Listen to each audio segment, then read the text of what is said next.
दोस्तों, आज मैं आपसे the magic of thinking big बड़ी सोच का बड़ा जादू की समरी शेयर करने जा रहा हूँ। इस बुक समरी से आप ये रियलाइज करेंगे कि आपकी सफलता में आपकी सोच कितनी अहम भूमिका निभाती है। आप जो है और जो बनना चाहते हैं, इसमें आपकी सोच काफी बड़ी भूमिका निभाती है। जो आप डिजर्व करते हैं उसे हासिल करने में आपकी थिंकिंग ही आपको हेल्प करेगी। वादे बहुत हो चुके तो अब शुरू करें। विश्वास करें कि आप सफल हो सकते हैं और आप हो जाएंगे। हर इंसान सफलता चाहता है कि उसे जिंदगी का हर ऐसो आराम मिले। कोई भी घिसट घिसट कर एवरेज लाइफ नहीं जीना चाहता। इसलिए जब आपको यकीन होता है कि आप कोई काम कर सकते हैं, तो आपको अपने आप पता चल जाता है कि इसे कैसे किया जा सकता है। दृढ़ विश्वास आपके दिमाग को मोटिवेट करता है कि वह आपके लक्ष्य को पाने का तरीका खोजे, और अगर आप यकीन कर ले कि आप सफल हो सकते हैं, तो इससे दूसरे भी आप पर विश्वास करने लगते हैं। आइए इसे एग्जाम्पल से समझते हैं। एक आदमी टूल एंड डाई कंपनी में काम कर रहा था। इस काम से वो ठीक ठाक पैसे कमा लेता था, लेकिन वो संतुष्ट नहीं था। वो अपनी वाइफ और 2 बच्चों के साथ एक छोटे से माकन में रह रहा था। उनके पास इतना पैसा नहीं था कि एक बड़ा घर ले सके या अपनी बाकी जरूरतें पूरी कर सके। वो आदमी अपनी जिंदगी को लेकर दुखी होता गया और अपने परिवार को खुशी ना देने की वजह से वो परेशान होता रहता था। कुछ सालों के बाद उसे एक दूसरी जगह जॉब का ऑफर मिला, लेकिन ये जगह उसके घर से काफी दूर था, तो उसने सोचा क्यों ना ट्राई किया जाए। जॉब इंटरव्यू के एक दिन पहले वो आदमी कुछ सफल लोगों से मिला जिन्हें वो जानता था। उसने खुद से पूछा कि उन लोगों के पास ऐसा क्या है जो उसके पास नहीं है। काफी सोचने के बाद उसने पाया कि उन सबको खुद पर भरोसा था कि वो कुछ कर सकते हैं। अगले दिन वो आदमी पूरे कॉन्फिडेंस के साथ इंटरव्यू के लिए गया और उसने अपने पिछले जॉब से $3,500 ज्यादा सैलरी की भी डिमांड की। वो इतनी सैलरी इसलिए डिमांड कर रहा था क्योंकि उसे खुद पर भरोसा था कि वो इतना सैलरी पाने के योग्य है, और उसके इस कॉन्फिडेंस की वजह से उसे वो जॉब मिल गई। इसलिए दोस्तों, आपने आप को कभी भी सस्ते में न बेचो। अपनी वर्थ पहचानो और विश्वास करो कि आप इससे ज्यादा कर सकते हैं और बन सकते हैं। जब आप बड़ा सोचना शुरू करोगे तो बड़ी सफलता आपको अपने आप मिलने लगेगी। बहानासाइटिस का इलाज कराएं, यह असफलता की बीमारी है। अगर हम लोगों का गहराई से अध्ययन करें तो पता चलेगा कि असफल लोगों को दिमाग की एक भयानक बीमारी होती है, जिसे ऑथर बहानासाइटिस यानी कि एक्सक्यूजिस्टिस कहते हैं। जो व्यक्ति जितना सफल होता है, वह उतने ही कम बहाने बनाता है, परंतु जो व्यक्ति कहीं नहीं पहुंच पाता उसके पास बहाने थोक में मौजूद रहता है। जब आप उनसे पूछते हैं कि क्या हुआ, आप प्रोग्रेस क्यों नहीं कर रहे हैं, तो वो ऐसे बहाने गिनवा देते हैं, मेरे साथ हेल्थ समस्या है, या फिर मैं काफी एजेड हूँ, या फिर मैं उतना इंटेलिजेंट नहीं हूँ जितना होना चाहिए, या फिर लास्ट में कह देंगे मैं तो अनल की हूँ। आइए इसे रियल लाइफ एग्जाम्पल से समझते हैं। एक ट्रेनिंग प्रोग्राम में एक ट्रेनी था जिसका नाम सेसिल था और वो 40 साल की थी। वो मैन्युफैक्चरर रिप्रेजेंटेटिव का जॉब ढूंढ रहा था, लेकिन सेसिल में कॉन्फिडेंस की कमी थी क्योंकि उसे लगता था कि वो काफी एजेड हो चुका है इस जॉब के लिए। बाद में इसी ट्रेनिंग के दौरान ऑथर ने सेसिल से पूछा कि क्या उसे पता है कि आदमी की प्रोडक्टिव लाइफ कब स्टार्ट होती है और कब खत्म होती है।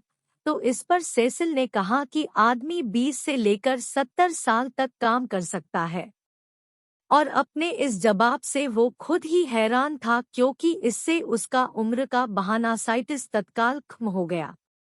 उसे महसूस हुआ कि अभी तो वो अपनी प्रोडक्टिव एज के सिर्फ 40% पर ही पहुंचा है और इसके बावजूद वो आगे बढ़ने से घबरा रहा है।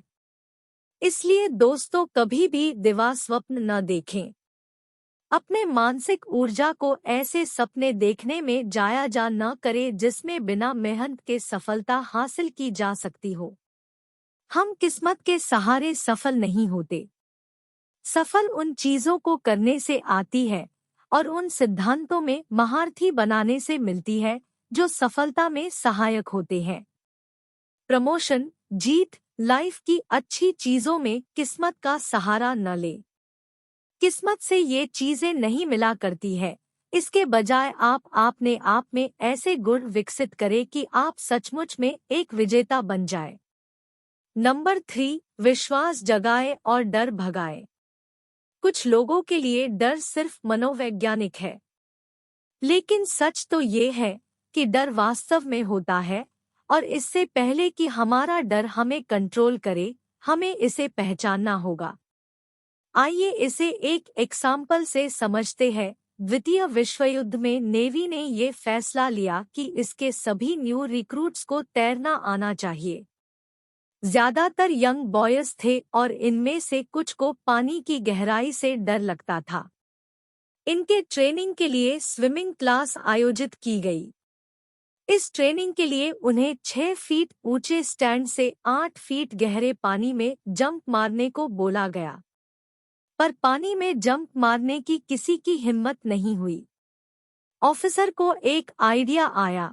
उसने एक रिक्रूट को वाटर पूल में धक्का दे दिया। वह किसी तरह से स्ट्रगल करता हुआ पानी के ऊपर आया तो ऑफिसर ने उससे पूछा कि क्या वो ट्रेनिंग कंटिन्यू करना चाहेगा, तो रिक्रूट ने कॉन्फिडेंट के साथ हाँ बोला और उसने ये भी बोला कि वो फिर से पानी में जंप करने को रेडी है ताकि वो अपना डर दूर कर सके और स्विमिंग सीख सके। इस घटना से हमें यही शिक्षा मिलती है कि काम करने से डर दूर होता है और एक्शन ही फियर का इलाज है। नंबर 4, बड़ा कैसे सोचे। सफलता इंच या पौंड के हिसाब से नहीं नापा जाता और न ही इसे कॉलेज की डिग्रियों से और आपके फैमिली बैकग्राउंड से नापा जाता है। इसे तो बस आपके सोच के आकर से नापा जाता है। आप कितना बड़ा सोचते हैं, यही आपके उपलब्धियों के आकर को तय करता है। आइए इसे एक एग्जाम्पल से समझते हैं। एक अमीर आदमी अपनी कीमती कार चला रहा था। पास के एक रेस्टोरेंट में कार पार्क करने के बाद जब वो अपने अमीर दोस्तों से मिलने जा रहा था तो उसने देखा कि एक लड़का उसकी कार को बड़े गौर से देख रहा था। जब अमीर आदमी उस लड़के को देखकर मुस्कुराया तो लड़के ने उसे कहा कि उसकी कार जबरदस्त है। इस पर अमीर आदमी ने कहा कि ये उतनी भी कीमती नहीं है, ये तो उसके भाई ने उसे गिफ्ट की है। उस आदमी की बात सुनकर लड़का कुछ नहीं बोला। तो अमीर आदमी ने उससे पूछा कि क्या वो भी ऐसी कीमती कार लेने का सपने देख रहा है। इस पर उस लड़के का जवाब सुनकर वो आदमी हैरान रह गया। उस लड़के ने कहा, नहीं, बल्कि ये सोच रहा हूँ कि मैं आपके भाई की तरह अमीर कैसे बन सकता हूँ। इसलिए दोस्तों, वर्तमान में चीजें कैसी है यह देखने के बजाय यह देखें कि वो भविष्य में कैसी हो सकती है। कल्पना शक्ति से हर चीज ज्यादा कीमती बन जाती है। बड़ा चिंतक हमेशा इस बात की कल्पना कर लेता है कि भविष्य में क्या किया जा सकता है। वह केवल वर्तमान में ही नहीं उलझा रहता। क्रिएटिवली कैसे सोचे। क्रिएटिव थिंकिंग का अर्थ है किसी काम को करने का इम्प्रूव्ड तरीका खोजना। आपकी सफलता इसी बात में छुपी होती है कि आप चीजों को बेहतर तरीके से करने के उपाय किस तरह खोजते हैं, फिर चाहे वो सफलता घर में हो या काम धंधे में या फिर समाज में। आइए इसे एक एग्जाम्पल से समझते हैं। ऑथर के पास 2 लाइफ इंश्योरेंस सेल्समैन आए। दोनों सेल्समैन उसे एक इंश्योरेंस प्रोग्राम के बारे में बता रहे थे। दोनों ने उस आदमी से वादा किया कि वो उसे एक बढ़िया प्लान ऑफर करेंगे।